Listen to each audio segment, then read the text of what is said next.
दोस्तों, मैं अनिल गुप्ता का आप लोगों को नमस्कार। आज मैं कहानी श्रृंखला मिलन भाग 3 की कहानी नौका विहार आपको सुनाऊंगा, जिसकी लेखक रेखा गुड्डू। अजय और सुनीता तो एक दूसरे से मुलाकात कर ही लिए थे और दोनों के बीच पत्राचार का कार्यक्रम भी शुरू हो चुका था। जैसा कि अजय ने अपने पत्र में लिखा था कि अगले रविवार को अजय अपने साथी के साथ लखनऊ जाएगा और अगर समय मिला तो सुनीता के हॉस्टल मिलने के लिए जाएगा। अजय ने अपने दोस्तों के बीच ये बात रखी कि अगले रविवार को लखनऊ सुनीता से मिलने जाना है। कौन उसके साथ लखनऊ चलेगा? एक दोस्त उसका तैयार हुआ कि वो अजय के साथ लखनऊ चलेगा। अब तैयारियां जोरों शोरों से शुरू हो गई लखनऊ की यात्रा के लिए। अजय ने भी अपना घर पर खबर दे दिया कि उसे लखनऊ एक शादी में जाना है, इसलिए वो रविवार को लखनऊ जाएगा। उसके दोस्त ने उसे तैयारी के लिए उसे अपना नया सफ़ेद शर्ट दे दिया और अभी नॉर्थ स्टार जूता उसने बाटा का नया नया ख़रीदा था, वो भी उसको दे दिया कि ये पहन के चलेगा मेरा दोस्त तो स्मार्ट लगेगा। तभी ना सुनीता उससे प्रभावित होगी। शनिवार को अजय अपने पैकिंग में लग गया था कि सुबह वाली ट्रेन से उसे लखनऊ जाना है। घर पर उसके भाई बहन बड़े संशयित नज़रों से अजय के क्रियाकलापों को देख रहे थे कि कहीं न कहीं दाल में कुछ काला है। अजय और उसके साथी रविवार को सुबह वाली ट्रेन पकड़कर लखनऊ के लिए अपनी यात्रा प्रारंभ कर दिए। अब ट्रेन में तरह तरह के हाकर तो आते ही रहते हैं। कोई मूंगफली बेच रहा, कोई भीख मांग रहा, कोई पंडित जी आ रहे हैं, कोई गाना गा रहा। एक छोटा लड़का जो ढोलक बजा रहा था, उसके साथ लगभग 15 साल की एक लड़की थी जो गाना गा रही थी। बहुत ही मधुर आवाज़ में गीत को गा रही थी। कुछ ऐसे बोल थे, प्यार करने वाले कभी डरते नहीं, हाँ डरते नहीं, जो डरते हैं वो प्यार करते नहीं। उसके आवाज़ को सुनकर अजय और उसके साथी दोनों मंत्रमुग्ध हो गए थे और आपस में बातें करने लगे कि इसके वाड़ी में सरस्वती विराजमान है। अजय ने तो बहुत खुश होकर उसे 10 रुपए का एक जेब से नोट निकाला और उसको पकड़ा दिया।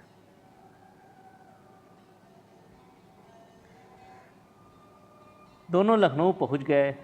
स्टेशन से ऑटो लेकर सीधे सुनीता के हॉस्टल पहुंच गए। हॉस्टल गेट पर वही दरबान अपनी ड्यूटी दे रहा था।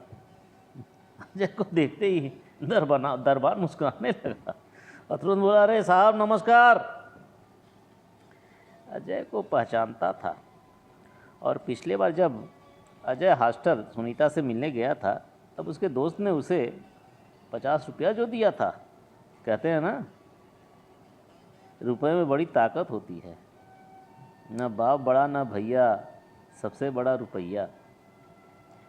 अजय का साथी नया था, इसलिए उसे दरबार ने नहीं पहचान पाया, लेकिन साथी को भी पता था कि पिछले बार जब अजय सुनीता से मिलने आया था तब दरबान को 50 रुपये देने के कारण काफ़ी सहूलियत हो गई थी।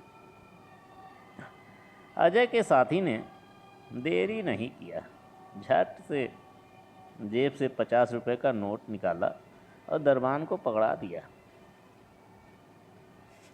दरबान तो बहुत प्रसन्न हो गया और वो तुरंत उस 50 रुपये का असर का पड़ने लगा। वेटिंग रूम में बैठने का इशारा किया, सर आप लोग वहाँ बैठ जाइए। दरबान ने अजय के सूचना को सुनीता के पास हॉस्टल में पहुँचा दिया। 10 मिनट बाद सुनीता वेटिंग रूम में आ गई। अजय को देखते ही उसकी प्रसन्नता देखते ही बन रही थी। अजय भी मुस्कुरा रहा था और उसके अंदर भी ढेर सारी गुदगुदी हो रही थी। सुनीता अपने को सहज करते हुए बोली, जी अजय जी, कैसे हैं आप? आपने अपने पत्र में रविवार को आने को लिखा था, मैं आज आपका इंतज़ार कर रही थी। अजय के साथ अब उसके नए साथी को देखी तो बोल पड़ी, आप कौन हैं? अजय ने बताया, ये मेरे लंगोटिया मित्र हैं। अजय ने अपने मित्र का परिचय सुनीता से करवाया। सुनीता और अजय एक ही बेंच पर बैठकर लगभग 15 मिनट बातें किए। उसके बाद सुनीता ने बताया कि ये हमारी सीनियर दीदी हैं जो यहीं लखनऊ में चौक पर रहती हैं, यहीं हॉस्टल में रहकर पढ़ाई कर रही हैं। उनसे आपके आने की बात मैंने बताई थी। उन्होंने कहा था कि अजय को आने पर मुझे बताना, मैं लखनऊ की हूँ, तुम दोनों को कहीं न कहीं अच्छी जगह घुमा दूँगी। सुनीता हॉस्टल के अंदर गई और 15-20 मिनट बाद तैयार होकर एक लड़की के साथ बाहर आई। उसने उस लड़की से अजय एवं उसके दूसरे साथी का परिचय करवाया और बोली, ये मेरी सीनियर दीदी हैं, हमें काफ़ी मानती है। अब अजय 2 से 4 हो गए थे और हॉस्टल से बाहर प्रस्थान करने लगे। तब तक दरबार ने टोकी दिया, ओ मैडम, दोनों लोग कहाँ जा रही हैं? दरबान की ड्यूटी है ना। तभी सुनीता की सीनियर दीदी ने तपाक से दरबान को बोला, कैसे बोल रहे हो? हम लोग परमिट लेकर जा रहे हैं। दरबान दूसरी तरफ देखने लगा क्योंकि वो जानता था कि सीनियर दीदी काफ़ी तेज़ तर्रार हैं और लीडर है। बाहर निकलते हैं, सड़क पर काफ़ी भीड़ भाड़ थी। अजय और सुनीता साथ हो लिए थे और उसका साथी और सीनियर दीदी साथ हो ली थी और ऑटो स्टैंड तक गए और चारों एक ही ऑटो पर बैठ गए और चौक के लिए चल दिए। चौक पर पहुंचते ही चौक चौराहे पर लस्सी की दुकान थी। सुनीता की सीनियर दीदी वहीं सभी लोगों को लेकर गईं और वो सभी ने चौक की प्रसिद्ध लस्सी का रसास्वादन किया। अब गाइड के रूप में सुनीता की सीनियर दीदी थी, उन्हीं के अनुसार सभी लोगों को चलना रहता था। फिर उन्होंने आदेशात्मक शब्दों में कहा, चलो अब हम लोग गोमती नदी के तट पर चलेंगे, वहाँ पर नौका विहार करेंगे। उन्होंने 2 रिक्शा किया, एक पर अजय और सुनीता एवं दूसरे पर अजय के दोस्त और सुनीता की सीनियर दीदी बैठी। हॉस्टल में रहने के कारण सीनियर दीदी बोल्ड थी और एडवांस भी थी, इसलिए अजय के साथी के साथ बैठने में उनको कोई हिचकिचाहट नहीं हुई। गोमती के तट पर पहुँचते ही वहाँ का दृश्य बड़ा मनोरम था, सुंदर लग रहा था। समय लगभग शाम का 5 बज गया था। दीदी ने एक नाविक को बुलवाया और उससे गोमती नदी में नाव से घूमने के लिए बातें करने लगी। नाविक भी जब यंग कपल देखते हैं ना, तब उनका भी रेट काफ़ी हाई हो जाता है। सुनीता के सीनियर दीदी ने उसे 100 रुपये में तय किया कि वो गोमती का सैर कराएगा। दीदी ने बोला, सुनीता तुम दोनों जाओ, नाव पर बैठो और घूमकर अपने सपनों की दुनिया की संरचना करके आओ। मैं और अजय जी के साथ ही यहीं तट पर बैठे रहेंगे। सुनीता और अजय तो भौचक्के रह गए। सुनीता का, नहीं दीदी, अकेले नहीं जाएंगे, आप भी चलिए, मुझे डर लग रहा है। सुनीता की सीनियर काफ़ी समझदार थी। उन्होंने कहा, नहीं नहीं, तुम दोनों की शादी होने वाली है, तुम दोनों आपस में एक दूसरे को और अच्छी तरह से समझोगे ना, इसलिए तुम दोनों जाओ। अजय का साथी मूक दर्शक की तरह इन सभी क्रियाकलापों को देखता रहा। उसके भी मन में नौका विहार करने की इच्छा थी, लेकिन दीदी के आगे उसका भी कुछ चल नहीं रहा था, एवं साथी भी दीदी के सामने नतमस्तक ही था। तभी नाविक की आवाज़ आती है, अरे ओ बाबूजी, आइए, लेट हो रही है। आप लोगों को घुमाने के बाद दूसरा कस्टमर भी पकड़े का है ना। अजय और सुनीता नदी किनारे पर चले गए। नाविक ने नाव को एक सिरे को किनारे लगाकर पकड़ा हुआ था। अजय पहले नाव पर चढ़ता है, उसके बाद सुनीता भी नाव पर चढ़ती है। नाविक नाव को ढकेलते हुए खुद नाव पर बैठ जाता है और बोलता है, बाबू लोग बोलिए गंगा मैया की जय हो। अजय और सुनीता ने गंगा मैया की जयकारा लगाई। नाविक नाव के चप्पू दोनों हाथों से चला रहा था। अजय और सुनीता नाव के बीच में एक पटरे पर अगल बगल सटे हुए बैठे थे। नौका विहार के समय शुरू का 5 मिनट तो पूरा मौन था। तभी नाविक ने मौन को तोड़ते हुए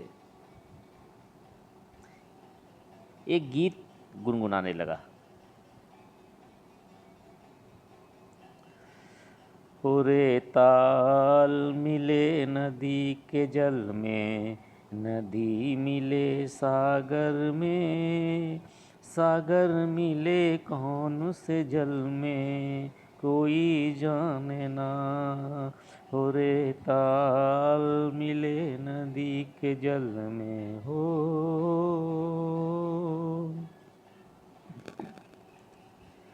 नदी के जल के आवाज़ों के संगीत में नाविक का गीत बहुत ही अच्छा लग रहा था। अजय और सुनीता ने आपस में एक दूसरे से बात करना शुरू किया। सुनीता ने अजय के घर वालों के विषय में, उनके माता पिता, भाई बहन का कुशल क्षेम पूछा तथा भविष्य की योजनाओं के विषय में पूछा। अजय ने भी सुनीता के घर वालों के विषय में जानकारियाँ ली एवं उसकी योजनाओं के विषय में बातें किया।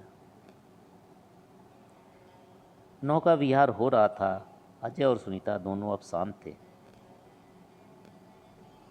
सुनीता ने अजय के कंधों पर अपना चेहरा रखा हुआ था और शांत नदी में केवल नाव के चप्पू की आवाज़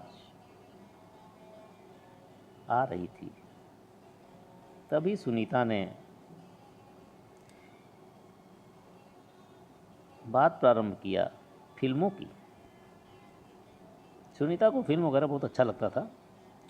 कौन यंगस्टर को फिल्म वगैरह नहीं अच्छे लगेंगे।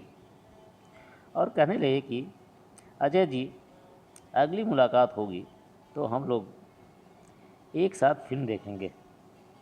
अब दोनों आपस में काफ़ी खुल गए थे। मैंने प्यार किया फिल्म इसमें बड़ी ज़ोरों शोरों से चल रही है। अजय ने भी हामी की, हाँ ठीक है।